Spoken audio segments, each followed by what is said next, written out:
Bonjour à tous les mangeurs de livres. Ça faisait longtemps que j'étais pas venu vous parler de bouquins.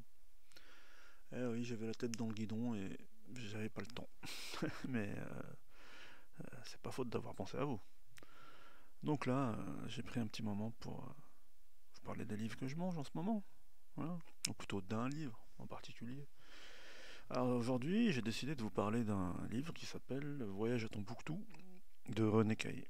C'est un récit de voyage du premier occidental à avoir atteint Tombouctou et à en être ressorti vivant. Et en fait, ça va être même un podcast de croisé parce que je vais vous parler en même temps d'un autre livre qui raconte la même histoire, qui avait été écrit par Frison Roche et qui s'appelle Abdallah, l'esclave de Dieu. Pourquoi? Parce qu'en fait, moi, l'histoire de René Caillé, j'ai d'abord découvert par le biais de ce livre, quand j'étais au lycée. Et ça m'avait complètement mind-blowé. Et je m'étais dit, mais c'est qui ce mec? On n'en a jamais entendu parler. Et Frison Roche, comme vous le savez, il est plutôt adepte des romans d'alpinisme, genre Premier de Cordée, c'est encore connu aujourd'hui par exemple, et de montagne quoi. Et je crois que c'est la seule incursion qu'il a fait dans un genre différent. Et pendant longtemps en fait, ce bouquin, il était resté dans un bout de ma tête. Et à un moment donné, quand j'ai commencé à m'intéresser vraiment au récit de voyage entre guillemets plus sérieux, euh, j'ai parcouru toutes les différentes maisons d'édition qui justement publiaient des récits de voyage, et il y a La Découverte. Vous savez, c'est un éditeur qui est spécialisé dans plein de choses, mais ils ont une collection récits de voyage qui est pas mal du tout parce qu'ils ont les plus grands. Ils ont Marco Polo, ils ont Christophe Colomb et ils ont René Caillé, entre autres, hein. Il y a Mungo Part, il y a Jacques Cartier, il y a Cortés, il y a, enfin, si vous connaissez pas, c'est une collection incroyable. Et avant, c'était en poche, c'était vraiment un petit prix. Souvent, ils coupaient les livres en deux. Et maintenant, c'est en mi-format, souvent dans des coffrets. Et bon, ça coûte pas très cher et c'est disponible partout. Mais en tout cas, quand j'ai découvert cette collection, je me suis dit, ah ouais, donc il y avait vraiment le récit de la main de Caillé, quoi. Donc je me suis mis à le lire et c'était encore pire, bien sûr, encore pire dans le bon sens, que l'ouvrage de Frison Roche. Donc là, comme d'hab, hein, souvent le podcast, c'est quand je commence à ranger un peu ma bibliothèque. Et je faisais le tri et je me suis rendu compte que justement dans l'édition découverte, là, entre les poches du début et les mi-formats qui existent aujourd'hui, en fait j'avais des doublons. Et je suis retombé sur Marco Polo et René Caillé. Et en fait je suis retombé dans le bouquin, quoi, j'ai replongé ma tête dedans et c'est une histoire de fou. L'histoire de ce gars là, René Caillé, c'est incroyable. Et donc, si ça vous dit, je vais vous en parler un petit peu. Alors, notre ami René Caillé. Déjà, il date de quand? C'est quand sa découverte de l'Afrique, tout ça? Est-ce que c'était hier, avant-hier, il y a un an? Il est né en 1799 et il a eu une enfance plutôt malheureuse parce qu'en réalité, quelques mois avant sa naissance, son père, c'était un artisan boulanger, enfin un artisan, plutôt un ouvrier dans les boulangeries de l'époque. En fait, il se fait choper pour un petit vol de merde, hein, c'est à la Jean Valjean, hein. Et il prend plusieurs années de bagne, en fait. Et 4-5 ans après, en fait, il meurt au bagne. Donc, Caillé ne connaîtra jamais son père. Donc, il reste avec sa mère. Et le problème, c'est qu'à l'âge de 11 ans, il perd sa mère aussi, qui n'avait que 38 ans. Donc, à l'époque, hein, quand on était pauvre, c'était vraiment la merde. Et finalement, lui et sa grande sœur sont recueillis par sa grand-mère.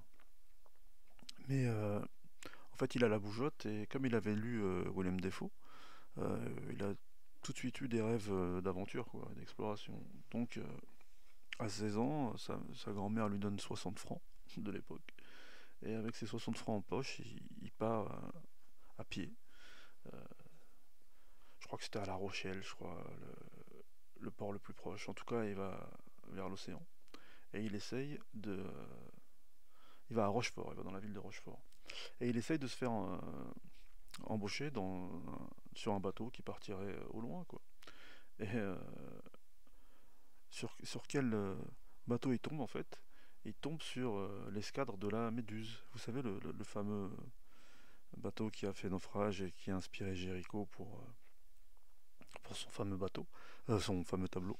Et ben en fait, il y avait quatre bateaux dans cette escadre, et lui, il monte à bord d'une de ses frégates. Heureusement pour lui, c'était pas la Méduse.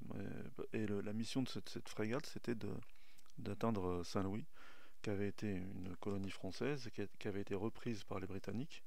Et donc il y avait eu un traité à Paris entre les deux nations où les Britanniques acceptaient de la rendre en français officiellement.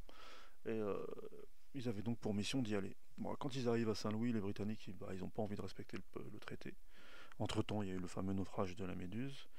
Euh, les quelques rescapés sont secourus par les autres bateaux, dont celui de Caillé. C'est comme ça qu'il y a eu les témoignages du naufrage et que Jéricho a fait son tableau. Et finalement, ils se retrouvent à Saint-Louis, au Sénégal, et ils savent pas trop quoi faire, quoi. Donc, comme lui, il avait envie quand même de voyage et d'exploration, il entend parler d'une expédition britannique justement qui partirait à l'intérieur des terres en Gambie. Mais en réalité, lui, il se rend pas compte qu'il y a 300 km entre l'endroit où il est et cette fameuse expédition. Mais avec d'autres de ses compagnons, ils se disent qu'ils peuvent les faire à pied. Donc à l'époque, ils n'avaient pas peur. Mais finalement, au bout de quelques jours, c'est le désert, c'est la chaleur, c'est le manque d'eau, donc ils abandonnent. Et ils ont de la chance parce que ils arrivent à se faire embaucher sur une, un navire de commerce qui va vers la Guadeloupe. Et en fait, comme c'est un navire de commerce et que ils sont embauchés comme matelots, c'est gratuit quoi pour eux. C'est ça qui compte en fait pour eux. Donc quand il est là-bas, il faut se rendre compte, hein, à l'époque il a moins de 18 ans, hein. Donc il arrive là-bas, il travaille à peu près pendant 6 mois et il continue à lire des récits d'explorateurs. Et parmi ceux-là, il y a le récit de Mungo Park, pardon. Et Mungo Park, il est dans cette fameuse collection de la découverte. C'était un des premiers explorateurs occidentaux, pareil, à avoir tenté de défricher un peu la terra incognita qui était l'Afrique. Et lui, il appelle ça un récit d'exploration au Niger, mais en fait, enfin, parce qu'il parlait du fleuve, du moyen Niger. Mais en réalité, c'est le Mali d'aujourd'hui. Donc en fait, ça le motive encore plus pour revenir en Afrique et pour recommencer à essayer de voyager à l'intérieur des terres. Mais bon, pour un petit gars de moins de 20 ans, à l'époque, c'est quand même dur. Donc, il se dit qu'il va rentrer en France, faire un peu d'argent et repartir en Afrique. Et ça prend du temps quand même à l'époque, tout ça, hein. C'est pas, il n'y a pas d'avion, les traversées elles durent plusieurs mois, donc entre guillemets, il perd un peu de temps. Et en 1817, donc faut se rendre compte, il a à peine 18 ans, et il arrive à se faire embaucher dans une mission qui part à la recherche au Sénégal d'un prisonnier anglais. Et apparemment, il est important ce prisonnier pour les Français, et donc il y a une mission qui est organisée pour le rechercher. En fait, lui, c'est juste un prétexte parce que ça lui permet d'apprendre un peu plus la culture de l'Afrique de l'Ouest, en gros, ce qui l'intéresse, et la vie du désert, parce qu'en réalité, il est souvent dans le désert, il n'est pas dans l'Afrique équatoriale. Mais comme c'est un petit blanc qui n'a pas grandi en Afrique, et comme la plupart des blancs de l'époque, parce que, petite parenthèse, j'ai appris il n'y a pas longtemps que pourquoi en fait l'Afrique est restée si inexplorée jusque quasiment à la moitié du 19e siècle par les Européens alors qu'ils avaient commencé à coloniser tout le reste du monde.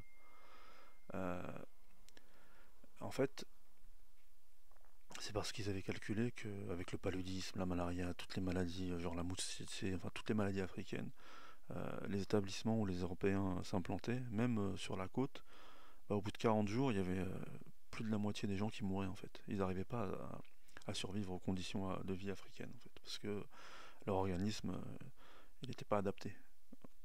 En fait, c'est le revers de la médaille. Quand ils sont arrivés en Océanie ou en Amérique, le choc microbien a buté tous les indigènes. Bah là, c'était le contraire. C'était les blancs qui n'arrivaient pas à se faire au enfin pas au mode de vie, mais aux conditions de vie en Afrique. Et en fait, c'est que quand on a découvert la quinine que finalement, grâce à ça et ensuite aux autres découvertes médicamenteuses, qu'ils ont réussi un petit peu à s'adapter et à survivre aux conditions de vie africaines. Bon, bien sûr, à côté de ça, il n'y avait pas que ça, hein. Il y avait le fait que souvent c'était soit le désert, soit des jungles inextricables, qu'il y avait quand même des peuples, des tribus assez guerrières. Donc ça n'a pas été facile pour les Français. Toujours étant, parenthèse fermée, durant cette mission, donc, qui dure longtemps, hein, et peu de temps après, quoi, il est atteint par la fièvre, justement, on ne sait pas trop si c'est le paludisme ou une autre maladie du même genre, et ça l'oblige à rentrer à nouveau en France. Et là, vraiment mal en point. Donc là, il repart aux Antilles parce que comme il avait été en Guadeloupe une première fois, il a gardé des contacts. Il arrive à travailler là-bas et comme à l'époque c'est quand même le commerce triangulaire, les armateurs du coin le font rentrer à Bordeaux, où il arrive à travailler encore pendant un moment. Donc c'est beaucoup d'allers-retours pour l'instant, et en fait il a toujours pas réussi à faire ce qu'il voulait. Mais bon, il est jeune, il a à peine 21 ans. Donc le temps passe, il arrive à se refaire un petit pécule, à se refaire une santé, et en 1824, il retourne au Sénégal. Et là, qu'est-ce qu'il fait? Et il envisage d'atteindre Tombouctou. Pourquoi? Parce que, bon, déjà, il en avait entendu parler, c'était un peu mythique à l'époque, Tombouctou. Et justement, à l'époque, la Société de géographie de Paris offrait une récompense de 10 000 francs au premier Européen à revenir de Tombouctou.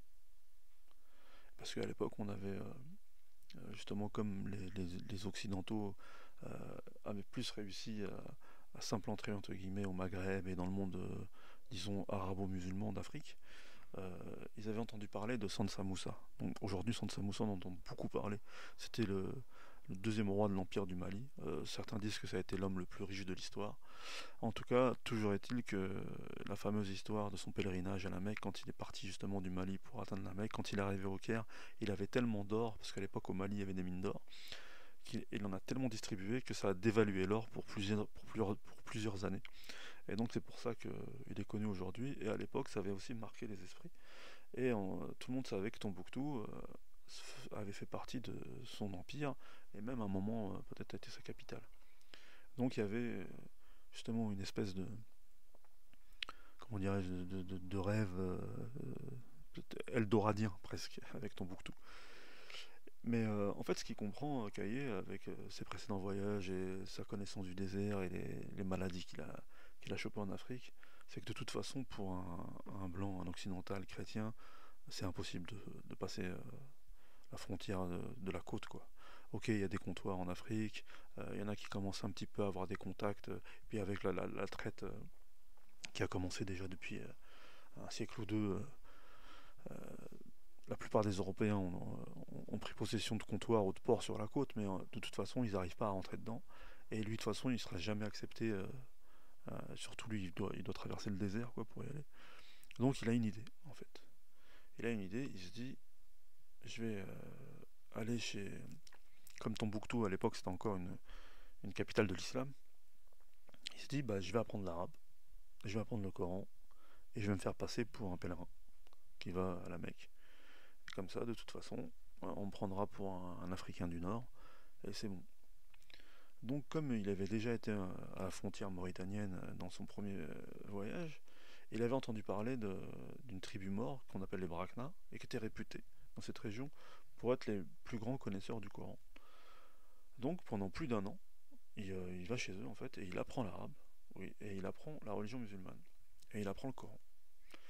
Ce qui prouve quand même qu'il avait un esprit assez particulier, parce que c'est compliqué d'apprendre tout ça en juste un an.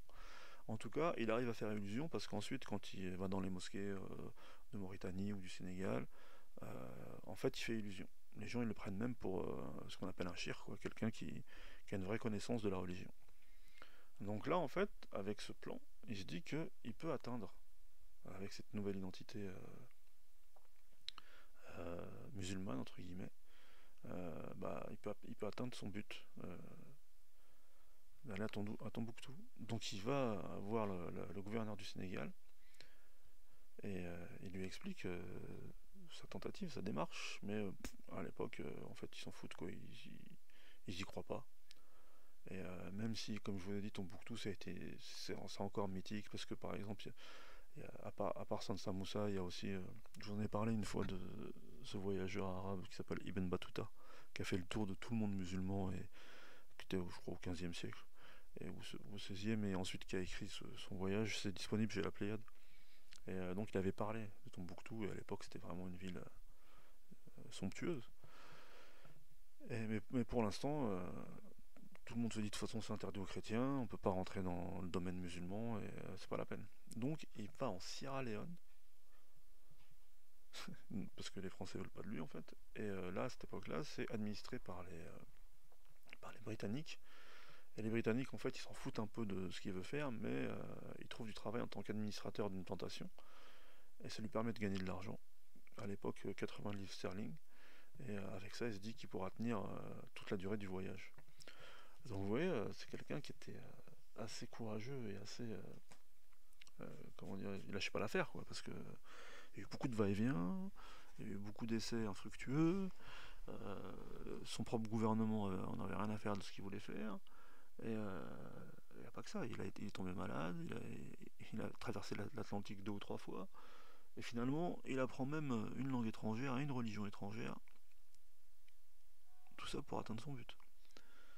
Donc finalement, il arrive à organiser son départ, et il part de Guinée en fait, en 1927, le 19 avril 1927.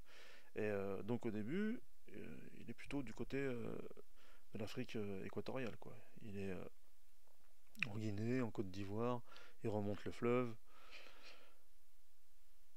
et tout le monde le prend donc pour un pèlerin.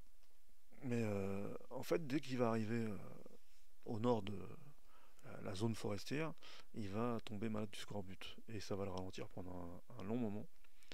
Et en fait, c'est l'équivalent des traversées océaniques, quoi. Vous savez, les matelots, pendant longtemps, ils mouraient du scorbut parce qu'ils n'avaient pas capté qu'il leur fallait des vitamines.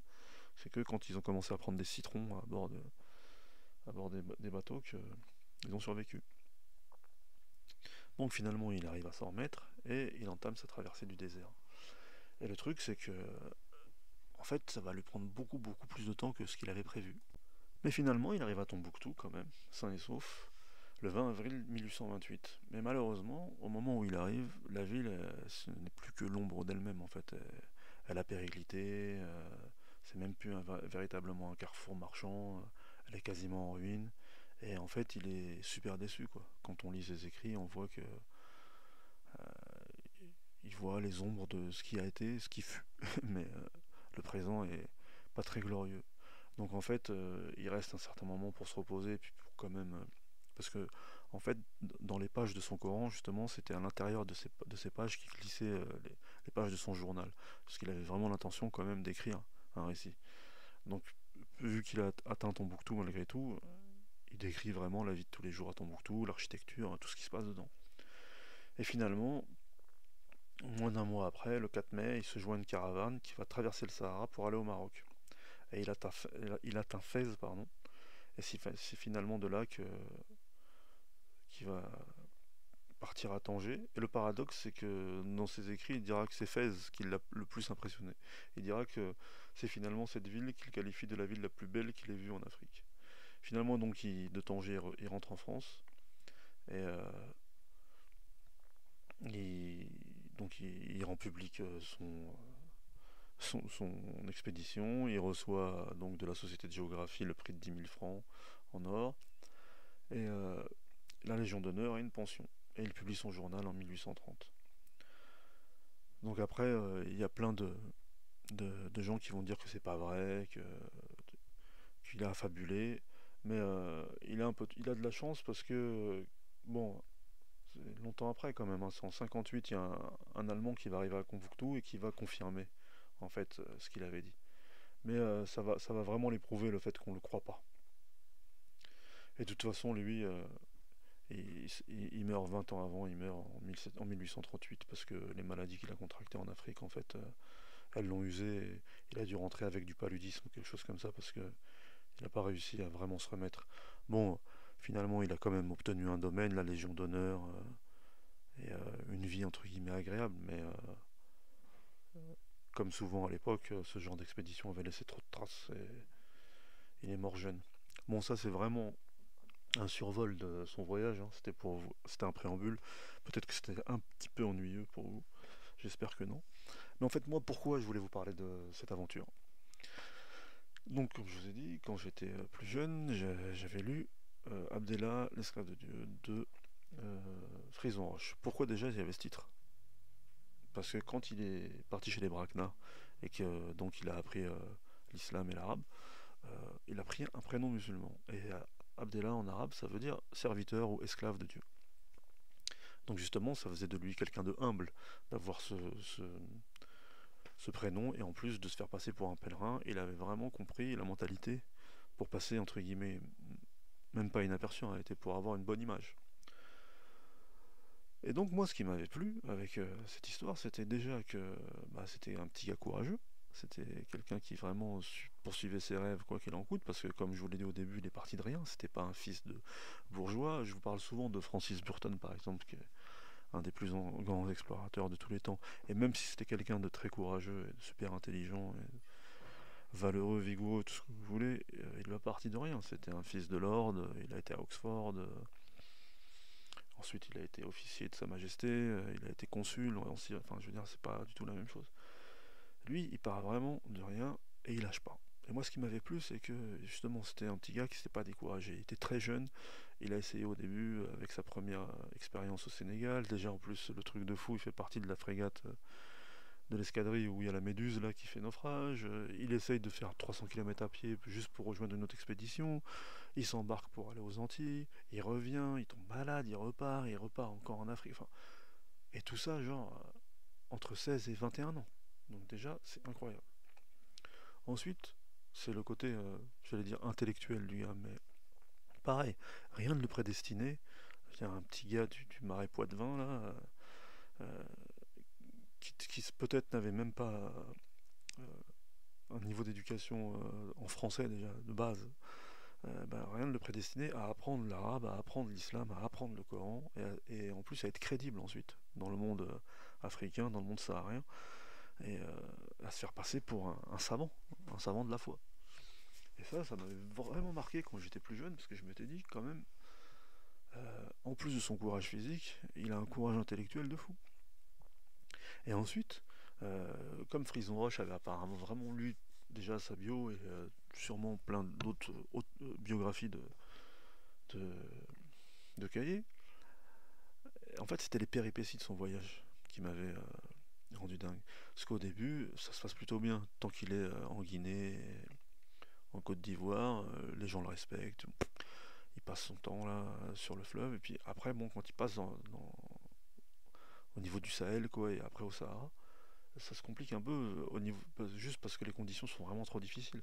À un moment, on le voit, quand il a atteint du scorbut, à un moment, il est tout seul dans le désert, et moi je savais pas ça, mais quand on a atteint du scorbut, parfois il y a- il y a- il y a un problème osseux. Lui, par exemple, l'os de son palais, en fait, commençait à se désagréger, et il y avait des esquilles osseuses qui transperçaient sa bouche, quoi, et il était obligé de les arracher tout seul dans le désert. Et il hurlait tout seul dans la nuit du désert, quoi. Et d'ailleurs, après, il y a des témoignages qui disent que son visage s'était affaissé, même quand il était arrivé en France. euh, bah, une des séquelles qu'il avait, c'était que son visage, en fait, il était plus trop symétrique, parce que une partie des os de son palais, en fait, n'existait plus. Et moi, déjà, je savais même pas que c'était possible que les os du palais puissent se désagréger à cause du scorbut. Et il était tout seul, vraiment. À un moment donné, parce qu'au début, il faisait partie de caravane, mais il avait eu des problèmes. Et à un moment, il s'est retrouvé vraiment tout seul. Donc après, il a réussi à rejoindre une autre caravane qui l'a mené à Tombouctou. Mais pareil, quand il arrive à Tombouctou, en fait, c'est la désillusion totale. Le mec, ça faisait quasiment 10 ans qu'il se dévouait corps et âme à ce projet. Et pour lui, c'est comme si arrivé à Bagdad à l'époque des Mille et une Nuits, où je vous dis, c'était un rêve d'Eldorado, l'équivalent des cités d'or, quoi, pour les conquistadors. Et quand il arrive là-bas, en fait, j'allais dire une ville de province, mais même pas, c'est vraiment une ville au milieu du désert, envahie par le sable, qui a encore une aura prestigieuse, parce que justement, il y a encore des écoles coraniques qui ont des manuscrits qui datent de 3 ou 4 siècles. Il y a encore quelques caravanes qui passent par là, justement, pour aller soit vers l'Orient pour le Maghreb, soit vers les quelques villes avec lesquelles elles font encore du commerce, par exemple au Maroc ou en Algérie, mais c'est pas du tout le faste d'antan, quoi. C'est une ville un peu morte, et d'ailleurs elle le décrit très bien, quoi. Il décrit les habitants qui sont pas très riches, il décrit la poussière, il décrit le sable, il décrit l'ennui surtout aussi.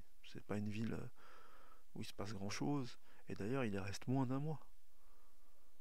Et ça, pareil, faut être fort pour supporter une telle désillusion quand c'est l'œuvre de sa vie, quoi.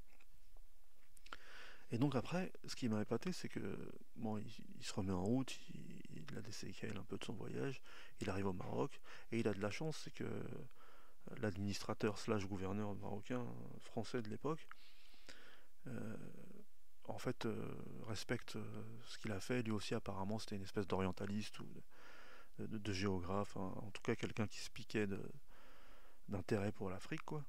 Et donc, quand il lui explique ce qu'il a fait, il le prend tout de suite en sympathie, il l'héberge pendant longtemps. Comme je vous ai dit, il commence à découvrir une autre facette du monde africain, c'est celle de l'Afrique du Nord, quoi, qui n'a rien à voir avec le sud du Sahara, c'est autre chose, c'est un monde différent. Et là, par contre, il reprend courage et il retrouve, entre guillemets, un peu l'émerveillement d'explorateur, parce qu'il ne connaissait pas le monde berbéro, arabo, musulman, quoi, d'Afrique du Nord. Donc il reprend un peu du poil de la bête, et encore une fois, quand finalement... Alors que, surtout, Frison Roche, il nous fait comprendre que l'administrateur, là, il lui fait comprendre, tu sais, tu peux rester au Maroc, t'auras une carrière et une vie qui t'iront plus que la France. En fait, il lui fait comprendre, une fois que t'as connu le désert et une fois que t'as connu l'Afrique, même si t'as envie de rentrer chez toi, tu te sentiras plus à l'aise en France, quoi. Mais bon, lui, il a quand même le désir de reconnaissance, donc il fait la traversée, il repart en France. Bon, la Société de géographie le croit sur parole. Enfin, il a tellement de témoignages, il explique tellement ce qui lui est arrivé qu'on ne peut pas dire qu'il l'a pas fait. Donc, comme je vous dis, il a la Légion d'honneur, il a une pension, il a les 10 000 francs qui étaient promis par la Société de géographie de Paris, qu'il doit néanmoins symboliquement partager avec un Anglais qui, lui, en fait, était arrivé à Tombouctou un peu avant lui, mais en tant qu'esclave, en fait, et qui était mort là-bas, apparemment, ou qui était mort sur le retour. Donc, en fait, pour obtenir la bourse, il fallait revenir, survivre au voyage. Mais bon, comme il y avait eu des témoignages qui disaient qu'il était arrivé, symboliquement, pour être fair play, quoi, en gros, il partage la bourse avec lui. Bah, bon, c'est pas très grave parce que ça lui permet de s'acheter un domaine là sur ses terres poitevines apparemment et commence la rédaction justement de son voyage, plus des récits un peu anthropologiques justement sur les Brakna, sur la vie au Sénégal, etc. Mais très vite, comme je vous le disais, il y a des gens, des voix qui s'élèvent contre lui et qui disent que c'est pas vrai. Et à un moment, il y a une phrase, il dit, bah, tous ceux qui, comme moi, ont été loin de leur pays et qui ont douté du retour, euh, bah, en fait, ont le cœur brisé quand, lorsqu'on revient, on les prend pour des affabulateurs. Et en plus, comme je vous l'ai dit, malgré tout, il était quand même affaibli et amoindri par son voyage. Et ça l'usait encore plus en fait. Il le disait lui-même, il disait que ça lui faisait plus mal que les rigueurs du voyage en réalité. Tous ces colibets, tous ces suspicions à son égard. Et il n'aura pas vécu assez longtemps pour avoir, comme je vous disais, le témoignage de l'Allemand là, qui disait que non, c'est bien vrai tout ce qu'il avait dit. En tout cas, il est mort à 38 ans euh, de l'usure du voyage, là, des séquelles des maladies qu'il avait contractées en Afrique. Et c'est une vie brève, quoi, mais intense. Et quand on lit vraiment ses textes à lui, bien sûr c'est plus détaillé que le roman de Frison Roche, mais quand on lit ses textes, on se rend compte que c'était l'œuvre de sa vie ce voyage. Il a mis tout son cœur et c'était le rêve d'un enfant qu'il a réussi à réaliser, mais ça l'a consumé en réalité. Comme, comme beaucoup d'explorateurs, hein, souvent je vous en parle dans les podcasts, parfois en parenthèse, ou parfois c'est vraiment, comme je sais pas, je vous ai parlé de l'usage du monde, ou comme je vous dis, je vous ai parlé souvent de Burton, parce que je trouve qu'il a une vie de fou, et un jour je ferai un podcast de 5 heures sur lui. Mais ce qui est fort en fait avec ce René Caillé, c'est que il est sorti de nulle part. J'allais dire il a été nulle part, non, enfin, pour lui, quoi, je veux dire, son rêve finalement ça a été d'arriver nulle part, parce que Tombouctou c'était mort, mais les moyens qu'il a mis en œuvre pour y arriver, l'ingéniosité qu'il a mis en œuvre pour y arriver, l'érudition à la fin qu'il en a tiré, bah, c'est un destin extraordinaire en réalité. C'est un destin extraordinaire. Et le truc, c'est que, comme je vous dis, moi j'ai appris son histoire par le biais de deux œuvres différentes, un roman et sa biographie. Bah, finalement, ça a croisé les infos. Et dans le roman, il y a un peu plus de merveilleux en fait, et un peu plus de souffle, parce que justement, c'est une histoire quoi qui nous emporte. Donc ça fait rêver. Et par contre, quand on lit sa bio, on déchante un peu parce qu'on se rend compte des conditions du 19e siècle, quoi. Et justement, c'est ce ce qui fait qu'on l'estime encore plus et qu'on respecte encore plus ce qu'il a fait, c'est qu'en fait il a souffert toute sa vie. Il a souffert toute sa vie. C'est horrible. Enfin, 99,9% des gens auraient abandonné dès le premier voyage. Donc c'est pour ça, je trouve que c'est cool de rendre hommage à ce petit gars bien de chez nous, à René Caillé, que beaucoup de gens ont oublié en fait. Et c'est ça en fait qui est dommage. Euh, En farfouillant un peu sur sa vie, j'ai appris que sa ville justement d'origine, là ou en tout cas où il est mort, organise encore, je crois, chaque année une bourse d'aventuriers. Et apparemment, c'est le seul endroit où on se rappelle encore de lui. Et souvent, comme souvent d'ailleurs, à l'étranger, il est un peu plus connu qu'en France, notamment en Angleterre, parce qu'en Angleterre, il y a une grande tradition des récits d'explorateurs. Donc voilà, j'ai fini de vous parler de René Caillé. Alors excusez-moi, ça fait longtemps que j'ai pas fait de podcast et ça a dû se sentir, ça a dû être laborieux un petit peu comme podcast. Le ton de ma voix, tout ça. Je pense que j'ai dû vous ennuyer un peu, mais bon. Soyez indulgents avec un mec qui revient dans Podcastland. Et si ça vous a plu malgré tout, essayez de faire découvrir ce podcast. Mettez des étoiles, des pouces, abonnez-vous. Et parlez de René Caillé. Salut les mangeurs de livres.